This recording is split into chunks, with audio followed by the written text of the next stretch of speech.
From Interior Alaska's most trusted news source, this is the Fbx Evening News.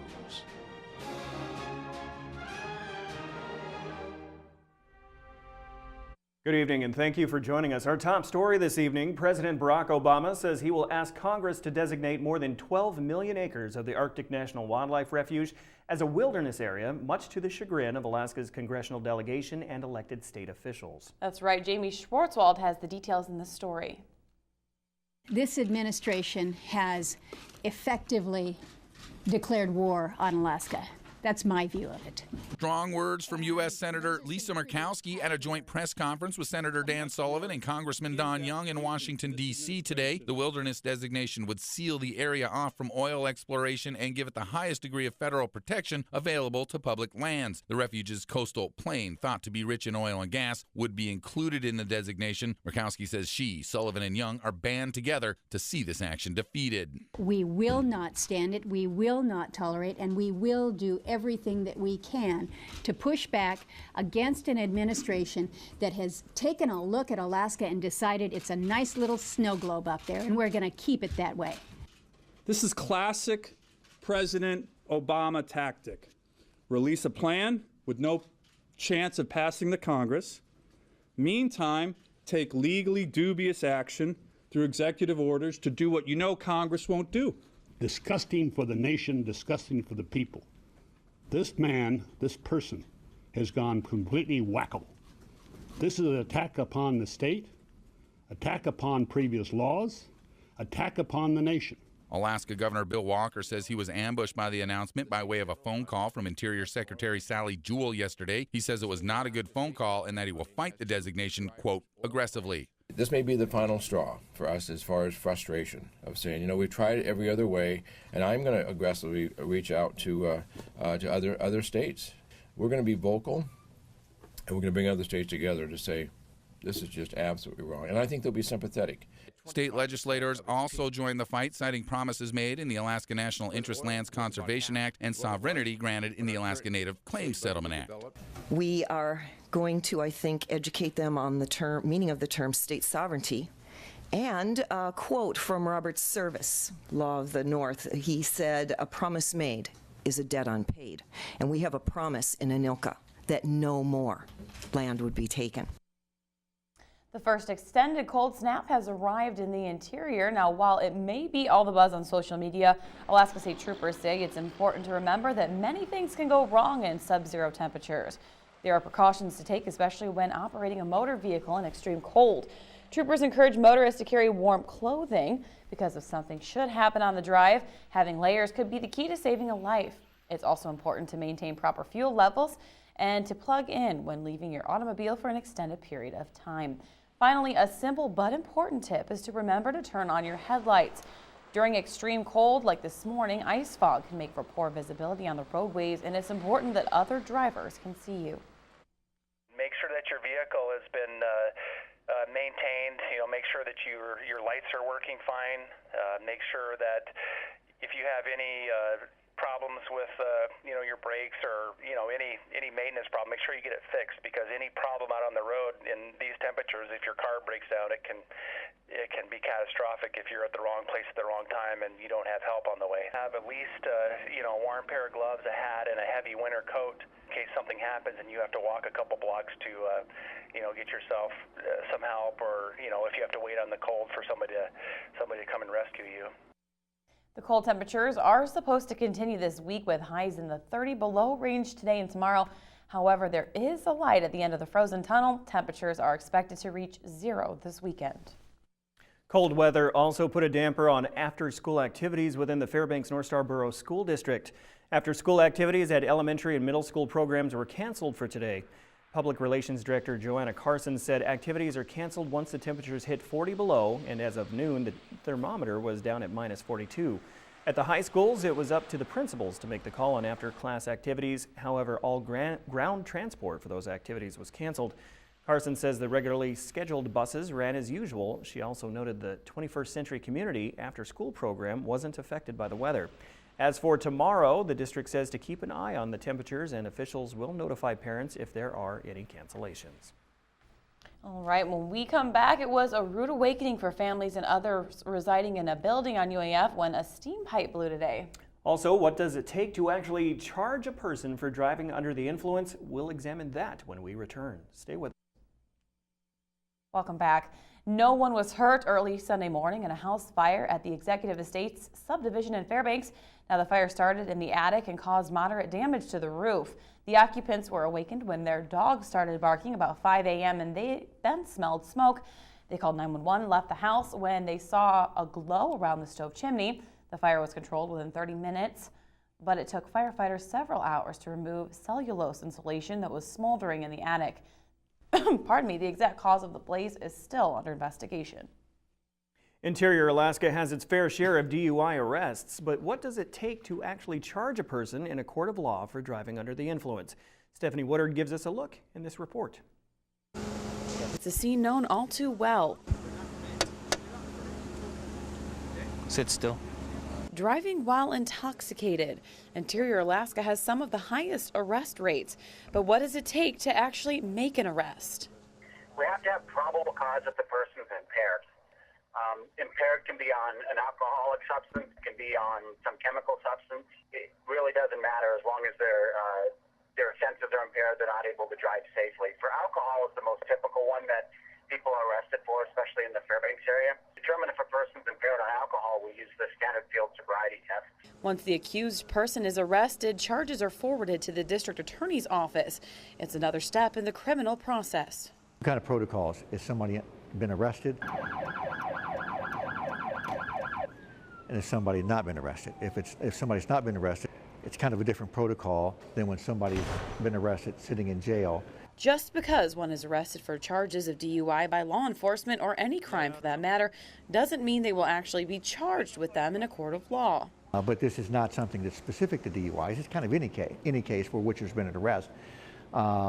We're going to get an affidavit, a complaint, and an affidavit from the troopers, or from the FPD, or from North Pole, or whoever, from the cops, and we review that case for probable cause.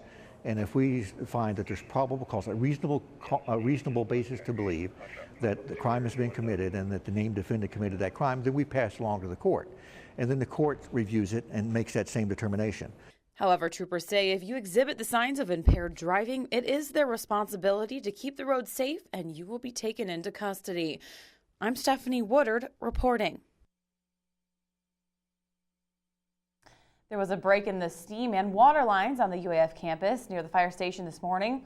Alarms started going off at about 4:30 a.m., alerting people to the problem as temperatures hovered around 40 below. UAF spokeswoman Marmion Grimes said the residents of some of the residential housing units had to be relocated while heat and water were restored. The affected buildings included Stewart, Walsh, and Harwood Halls, Hess Village, the Chancellor's residence, and the building that houses Place and Fire. UAF facility crews were working to get the problem fixed. For a large part of the day, we were without heat and/or water in multiple buildings in the northeast section of campus. Most of the buildings in that area are residential buildings, family housing, or apartment buildings.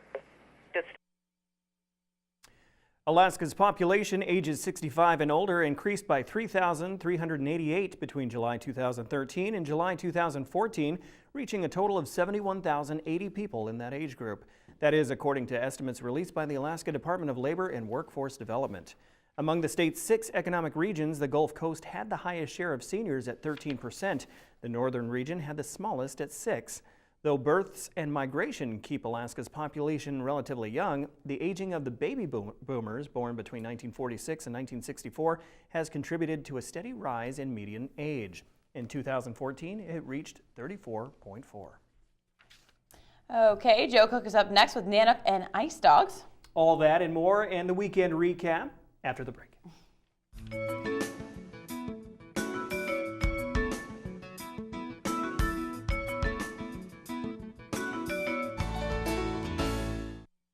Hello, Interior sports fans. Joe Cook here with another weekend recap of your local sports. Number 10, Michigan Tech. They swept the Alaska Nanooks over the weekend. Alaska led the Huskies twice, but couldn't score in the third period, and they fall 2-3. Tyler Morley, he opened the game with a power play goal For the UAF and Austin Veith, he scored with 53 seconds left in the opening period to give the Nanniks a 2-1 advantage after a Husky score. Blake Patilia scored the game winner for Tech on Friday. Saturday, he scored a power play goal to make it a 2-2 game going into the third. Tanner Kiro would be the hero for the Huskies, scoring the game winner at the 12:38 mark of the final period. With the loss, UEF is 0-5-1 in their last 6 games. They will have a bye week before hosting Lake Superior State on February 6th and 7th at the Carlson Center. The UAF women's basketball team could not make up an 11-point difference in the second half against the Western Washington Vikings Saturday. Alaska trailed 43-32 at the break. They would lose 64-75. The Vikings used a late 9-0 run to gain separation. Western scored 21 points off of 17 Nana turnovers. Jeannie White led 3 other Vikings in double figures with 15 points. Senior Alaska guard Benisa Bulaj, she scored a game-high 17. While Stephanie Toonson, she grabbed a career-high 14 rebounds to go with 15 points. Sophomore guard Cassie Williams, at her first career start, she scored a career-high 9 points. UAF is 12-7 and 4-5 in the GNAC. They'll try to stop their 3-game skid at Northwest Nazarene on Thursday. The Alaska men's basketball team lost as well in a tight back-and-forth game with the Central Washington Wildcats.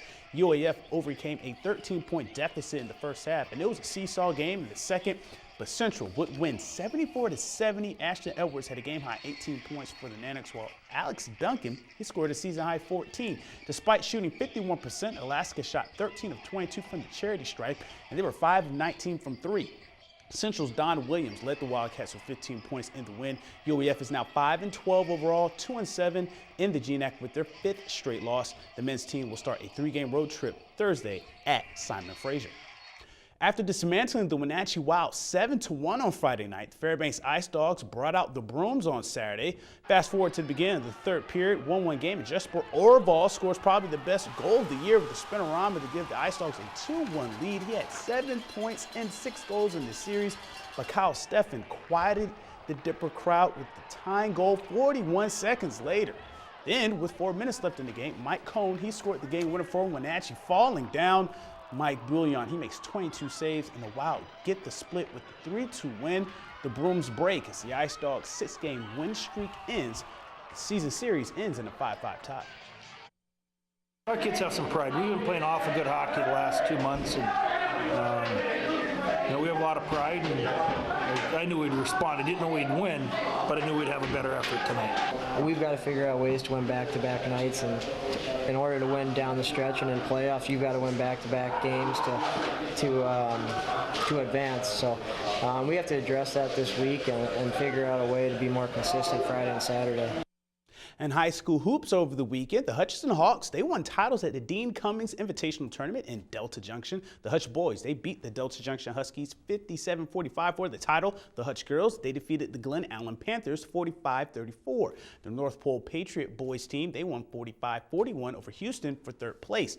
For Hutchinson, Mike Benson was named tourney MVP. Ellie Veazey was a defensive MVP for the girls squad. Lathrop won 54-49 over Grace Christian, finishing 4th in the Old Brady's Invitational hosted by South Anchorage. And we wrap the weekend recap with another stellar edition of the I-5 Interior Top 5 Plays. Check them out. At number 5, DeAndre Campbell of North Pole with crossover and no-look pass to Simi skips for the finish. Nice play, but Lathrop gets the win on Wednesday.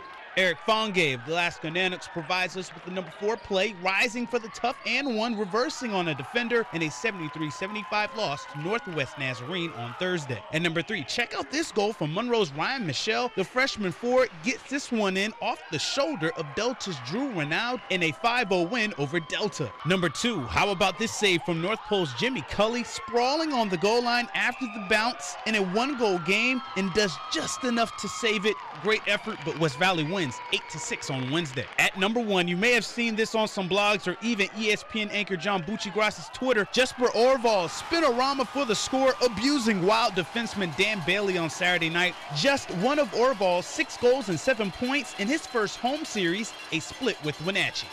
To vote for the play of the week, click on your play on the I-5 poll on Webster11.com. You can also comment on the KTVF Facebook and YouTube posts, and send a tweet to KTVF11 Sports on Twitter for your vote. The play of the week will be revealed this Friday. The I-5 Sports Report is brought to you by Adient Orthopedic Physical Therapy. And that's it for sports tonight. Find out more on a brutally cold weather forecast coming up next. Stay warm, and we'll catch you next time. Welcome back to the weather segment of our broadcast. And of course, Mike Schultz has the evening off. We hope it gets better. But let's go ahead and take a look at our wonderful picture of the evening. Merrick Pierce gives us this one, launched from Poker Flats last night. You notice the northern lights in the background with the kind of the time delay photography on that, really seeing that streak propulsion from that rocket. So that is such a fantastic photo, one of a kind. If you have a photo to share, please send it to photos@ktvf11.com.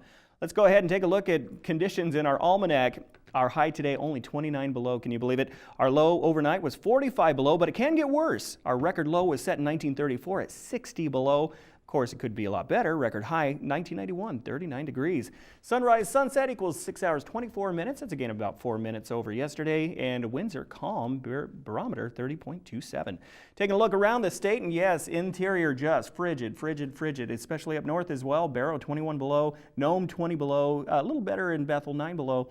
And then, of course, down in the southern parts of the state, looking better. Ketchikan, 40 degrees. Juneau, 32. Oh, I'd like to be there right now. Cold Bay, even 37 degrees. And snow right off the Gulf of Alaska into the Anchorage Bowl area. Okay, let's go ahead and take a look down at the lower 48 and see what we can see. We see a system over the Pacific Northwest, really lovely toward the south, California, Nevada, Arizona, Texas, looking really nice. Temperatures in the 60s to 70s there. And then, well, everybody's talking about the conditions on the East Coast. Yes, of course, blizzard warnings in effect all over the East Coast, and it's only going to get worse for the next couple of days. They're actually predicting upwards of 3 feet of snow in the blue areas, as you can see near Boston, as well as 2 to anywhere from a foot to 2 feet of snow, especially in parts of Maine, parts of New York as well. It's predicted to last into Wednesday evening, believe it or not, and then another system on its way toward the weekend, giving them another couple of inches. Crazy weather. Okay, let's take a look at tomorrow's forecast. Looking way up north, wind chills to 50 below at Barrow. Severe cold in Fort Yukon, scattered clouds for Nome, amazing temperatures, and of course down here in the interior as well. Clear skies, patchy ice fog in Fairbanks and in Healy. That's optimistic right there, 32 below for tomorrow for us. Taking a look down in the Panhandle, and you can see mostly cloudy for Juneau, slight chance of rain for Ketchikan, temperatures in the high 30s to lower 40s. Like I said, I'd like to be there right now. Taking a look at the southwest, rain for Cold Bay, mixed showers for Kodiak and snow showers for Bethel. You can see right there where the temperatures plummet right when you get up toward Bethel on the west coast there. Okay, let's go ahead and take a look real quickly in the Anchorage Bowl. Flurries for Anchorage, partly sunny for Valdez, and partly cloudy for Homer. Temperatures right where they should be this time of year. Anchorage in the single digits. Maybe they could be a little warmer, but they aren't. Okay, let's go ahead and take a look now at our Kids Weather Watch. And this week we're going to be featuring students from Two Rivers School. And tonight we have a young man with a weather story for us. One day it was snowing, not a lot. Then overnight it stopped and was sunny, but then rained. And you know that snow and rain makes black ice or regular ice and makes the road slick. And when I was waiting for the bus, it fell into the ditch. And then a lot of people fell in the ditch. One truck was totally sideways. All right, Caden, thank you for that story. Caden, by the way, is also my son's name, so that's amazing. Same age, too. What are the coincidences? I don't know. Thank you to Mount McKinley Bank for sponsoring our Weather Watch program. And tomorrow night, we'll hear from a young lady with a picture to share. Okay, let's take a look at tonight's forecast. Extremely cold, guys. Prepare for it. 45 below, severe cold with areas of dense ice fog. Tomorrow, a little bit warmer, 24, maybe 24 below if we're lucky. Continued quite frigid and ice fog continuing. Taking a look at the extended forecast. Now, this is where it'll slowly be on a warming trend through the weekend until possibly Sunday we'll get back. Well, it's not plus temperatures, but at least it's not below temperatures. A high projected of 0 by Sunday. But of course, anything's possible, and it's still early in the week. I mean, the bottom just fell out. Yes, it did. It just completely fell out. And coincidentally, Mike wasn't here to share all the weather information. I think he's scared of you guys. He was staying warm today. He did the smart thing. I mean, seriously, we were doing really good. I thought, we were going to make it a full winter with, getting away from temperatures like this. Right. Unfortunately, fortunately, it's only a week, so. We can handle it. Yeah, we're Alaskan. We're tough. And that will wrap up this edition of the Fairbanks Evening News. We are glad you could join us. All right, tonight on NBC Nightly News, many state governors are ordering emergency travel bans as an epic blizzard moves towards the Northeast, like we talked about in weather, and that's coming up next with Brian Williams. You can join us here 6 days a week at 6 and 11 or online anytime at webster11.com. All right, from all of us here at the News Center, have a great night. Stay warm. Stay warm.